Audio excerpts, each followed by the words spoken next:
이 사람이 사실은 다문화 출신이라 그랬잖아요. 외국인이었습니다. 페르시아에서는. 근데 외국인이 이 사람이 이 페르시아 나라의 2인자가 되기까지 얼마나 빡세게 살았겠습니까? 그죠? 공부도 얼마나 많이 했고 사람들도 얼마나 많이 만났고 대접을 했겠어요. 그리고 자기 실력도 얼마나 발전하도록 애를 썼을까요? 그죠? 근데 이 사람이 그렇게 빡세게 살아가지고 서열 두 번째 위치에 오르는 명예와 권세와 지위를 가졌지만 또 이 사람이 살고 있는 집은 얼마나 어리어리했겠습니까? 아마 페르시아에서 왕 다음으로 최고의 좋은 집에서 살았을 겁니다. 근데 그 살았던 집이 누구한테 넘어갔는가 하면은 에스더에게 넘어갔습니다. 누구 거예요? 그 누구의 것도 아닙니다.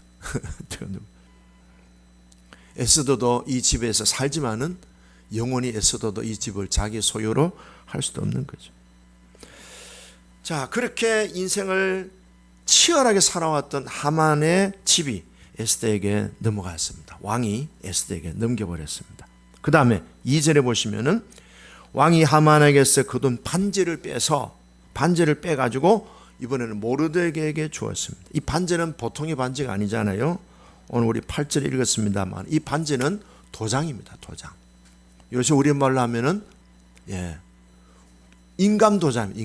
이거 도장 찍으면은 모든 것이 법이 됩니다. 그리고 다 이 도장 찍은 대로 일이 풀어집니다. 이 도장은 막강한 권세를 지닌 그런 파워 있는 권세인데 이게 도장이 누구한테요? 하만 장군의 손에서 빠져가지고 모르드게로 건네집니다. 권세도 이제는 모르드게로 넘어갔습니다. 하만이라는 이 사람이 다문화 출신인데 얼마나 빡세게 살아왔는지 이해는 하시겠죠.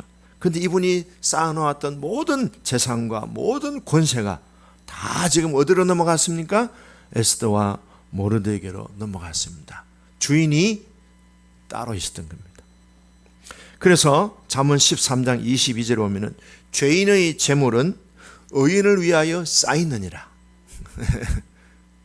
그러니까 우리가 재물을 쌓는데 욕심을 두지 말고 의인된 삶을 사는데 집중하면은 재물이 때가 되면 온다는 거예요. 할렐루야.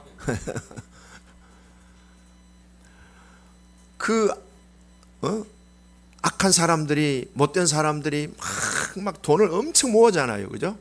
근데 그 모은 돈이 다 어디로 갑니까? 의인에게로 하나님이 그 재정을 옮겨주시는 거예요. 그러므로 우리는요, 돈을 많이 모으려고 애쓰지 말고 하나님의 자녀로서의 삶을 충성되이 살고 말씀대로 살고 하나님의 은혜를 받은 사람으로서 은혜를 베풀고 나누어주고 흘려보내는 삶을 살면은 하나님이 악인이 평생 모은 돈이 의인을 위해서 그것이 옮겨질 수 있다는 거예요. 자, 재물도 그렇고요, 권세도 그렇고 다 지금 다른 사람의 손으로 넘어갑니다. 그래서 결국에는 뭡니까? 권세도 하나님이 주장하시고 소유도 하나님이 주장하시고 생명의 주권도 하나님이 주장하셔요. 시편 73편 28절에 보면 여호와를 가까이 하는 것이 내게 복이라. 진짜 복은 뭐예요? 부자 되는 거, 또는 뭐 나라의 대통령 되는 거, 아니면은 재벌이 되고 회장이 되는 게 아니거든. 진짜 복은요, 여호와를 가까이 하는 것이 복이 됩니다. 우리나라 속담에 이런 속담이 있죠.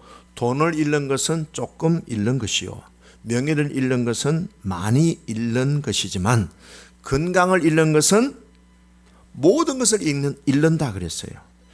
이 속담의 메시지는 건강이 있어야 부와 명예도 누릴 수 있다는 뜻입니다. 건강이 중요하다는 뜻입니다. 그러나 건강이 절대적인 건 아니에요. 여러분, 우리 그리스도인들에게는 건강을 잃어도 하나님을 가까이 하는 신앙이 있다면 영생도 얻을 줄로 믿습니다. 하나님을 가까이 하면 놀라운 복이 임합니다. 그래서 잠언 22장 4절에 겸손과 여호와를 경외하며 그 열매는 재물이 주어지고 영광이 주어지고 생명이 주어지는데 이 재물, 영광, 생명은요 그 누구도 약탈하거나 뺏어갈 수 없는 절대적인 하나님의 복이 되는 것입니다. 자, 그 다음 장면에 보면요 3절에 이제 바뀝니다. 장면이 같이 읽어볼까요? 3절 시작.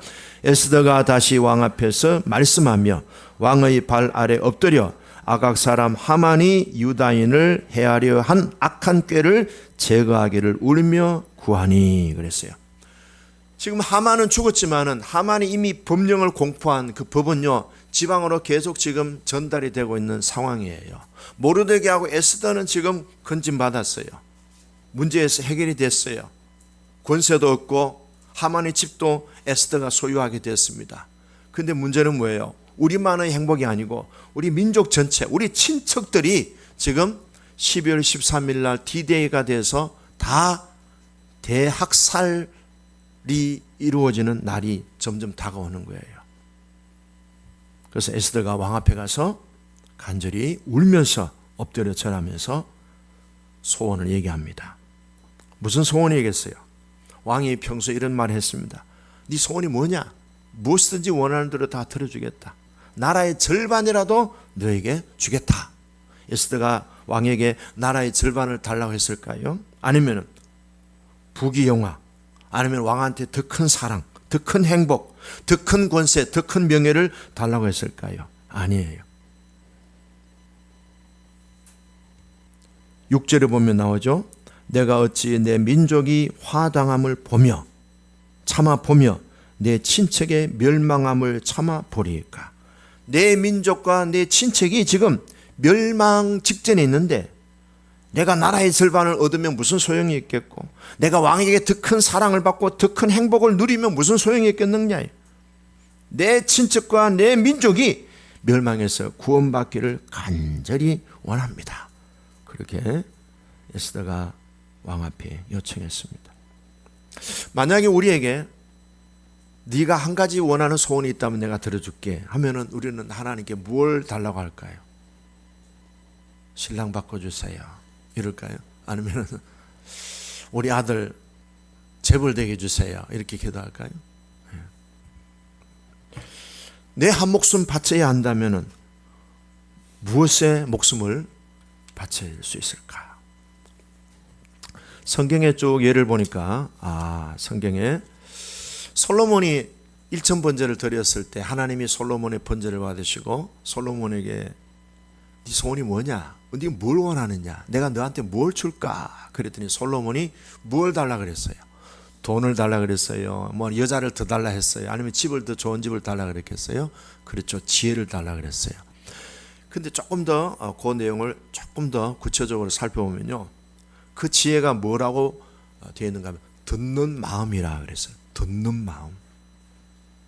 영어 성경에 보면은 understanding heart 이렇게 나와 있습니다. 상대방을 이해할 수 있는 심령, 마음을 달라는 거예요. 참 지혜로운 요청이죠. 내가 너에게 무엇을 줄까 했더니 understanding heart, 이해할 수 있는 마음, 공감할 수 있는 마음을 저에게 주십시오. 왜냐? 내가 사람을 공감하지 않고 어떻게 이 백성들을 선한 길로 제가 안내할 수 있겠습니까? 그리고 이 백성들이 누구의 백성입니까? 하나님의 위대한 백성들입니다. 영어 성경에 보면 이렇게 나옵니다. This great people of yours. 당신의 위대한 백성들입니다. 내가 왕으로 지금 나라를 이끌어 가야 되는 중차대한 책임을 갖고 있는데 내가 혹시 사리사욕에 물들 수도 있고 내가 잘못된 판단을 할 수도 있는데 이 백성들이 하나님의 위대한 백성들인데 이 하나님의 위대한 백성들을 정말로 잘 살게 해줘야 되는 내 책임이 잘 감당되어져야 될 터인데 이들을 이해할 수 있는 understanding heart, 이 마음을 나에게 주십시오. 어때요?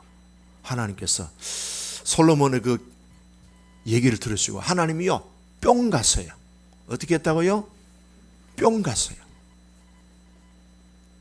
뿅 갔어요. 하나님의 마음을 정확하게 하나님의 마음과 솔로몬의 마음이 딱 맞아떨어진 거죠.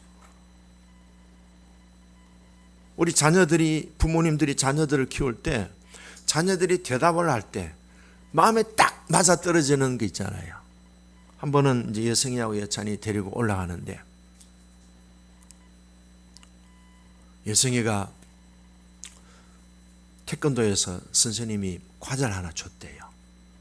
할비 이거 벗겨줘. 벗겨줬는데 제가 얘가 어떻게 하나 봐서 벗겨더니 탁 한 입을 먹더라고. 너 다 먹니? 그랬더니 아니야, 예찬이 반 줄 거야 하더니 탁 내가 주더라고. 제 마음이 얘하고 딱 만나는 거죠. 그래, 예성아, 이번에 이마트에 가서 장난감 비싼 거 하나 사줄게. 그렇잖아요, 그죠? 아무 때나 비싼 거 사주겠어요? 하나님이 솔로몬이 당신의 위대한 백성들을 잘 섬길 수 있는 understanding heart, 분별력 있는 지혜를 저에게 주십시오 했더니 하나님이 주신 거예요. 그것만 주신 게 아니고요, 부귀와 영화와 장수의 복까지도 주신 거예요.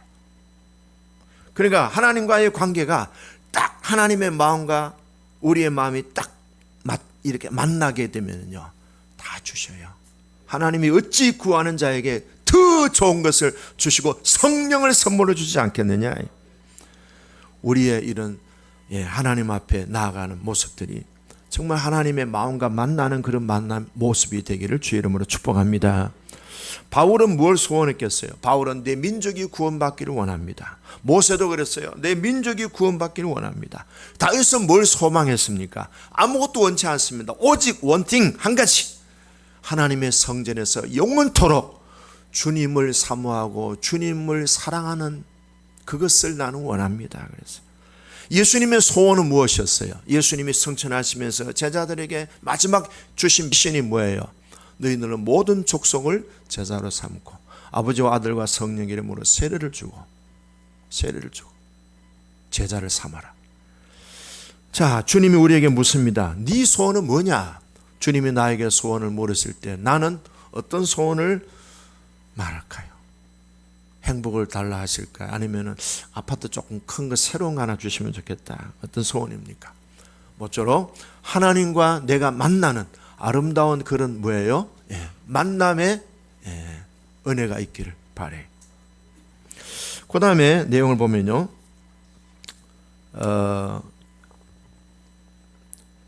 이제 쭉 내용이 진행되면서 이제 모든 법령이 바뀌어지면서 이제 유대인들에 대한 학살이 이제는 법령이 새롭게 바뀌어지게 됩니다.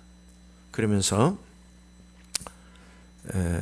모르드게가 이제 모든 그 법령을 바꾸는 책임자로 왕이 반지를 줍니다. 그래서 그 반지를 끼고 어떻게 합니까? 이제 모르드게가 온 페르시아의 유대인들에 대한 부분을 유대인들에게 스스로 자기를 보호하고 환난 날에 자기를 보호하고 서로 단결해서 원수의 공격을 막아라. 하나님께서 함께하신다. 그러면서 왕의 명령을 전달합니다. 그래서 15절에서 쭉 보면요, 16절 보시면은 유다인에게는 영광과 즐거움과 기쁨과 존귀함이 있는지라. 17절 왕의 엄명이 이르는 각 지방 각 읍에서 유다인들이 즐기고 기뻐하며 잔치를 베풀고 그날을 명절로 삼으니.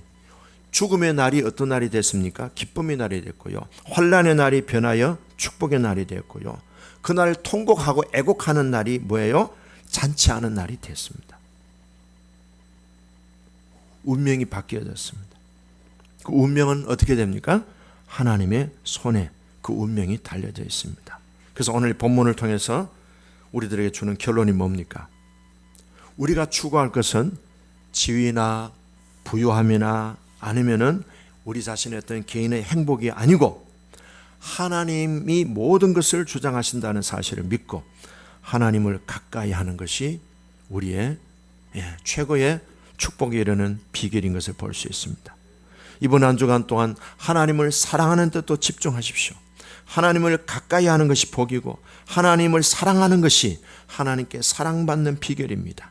그 하나님은 부귀와 재물과 권세와 모든 생명의 주권자이십니다. 재물보다 하나님을 더 가까이 하세요. 권세보다, 사람보다, 명예보다, 생명보다 하나님을 더 가까이 하고 더 최고의 우선순위에 하나님을 두십시오. 하나님을 존귀 여기는 자를 하나님은 존귀 여기시고, 하나님을 멸시하는 자를 내가 그를 멸시하리라. 모든 것이 하나님의 손에 있음을 기억하시고 하나님을 사랑하시고 하나님을 가까이 하시고 또 그분과 친밀함을 이루어 나가는데 우선순위를 두어서 이 하만과 하만의 모든 세력들이 다 폐망하고 에스더와 모르드게와 유대인들이 기쁨의 잔치를 이룬 이 은혜가 우리 모두에게 임하기를 주의 이름으로 축복합니다. 이어서 성찬식 바로 진행하도록 하겠습니다.